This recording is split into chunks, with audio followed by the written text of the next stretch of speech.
Hello guys, তো আপনারা দেখতে পাচ্ছেন গ্লাইডার ব্যাক করেছে। আমাদের 19-20 সালের ইমোশন ব্যাক করেছে। তো এটা নিয়ে অনেক উড়া দিত বা মেলা কিছুই হতো। তো এটা দিয়ে একবার ফ্যাক্টরিতে উঠে যায়, দেখি ফ্যাক্টরিতে উঠে যায় কিনা পাহাড় থেকে।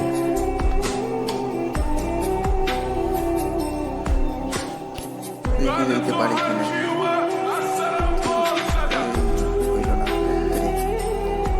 আরেকবার চেষ্টা করবো। ওর থেকে উঁচু একটা পাহাড় আছে, ওইটা থেকে ট্রাই করি, এটা থেকে যাওয়া যায় কিনা। আমার মনে হচ্ছে তো এটা দিয়ে যাওয়া যাবে, দেখা যাক এটা দিয়ে যাওয়া যায় কিনা। মনে তো হচ্ছে এটা দিয়ে যাওয়া যাবে, দেখি। তো এর মাঝে বলে রাখি যে আপনারা একটা ফলো আর একটা লাইক করে দিন আর কমেন্ট করে দিন। কষ্ট করে ভিডিওগুলো বানিয়ে একটা ফলো একটা কমেন্ট করলে কী হবে, একটা লাইক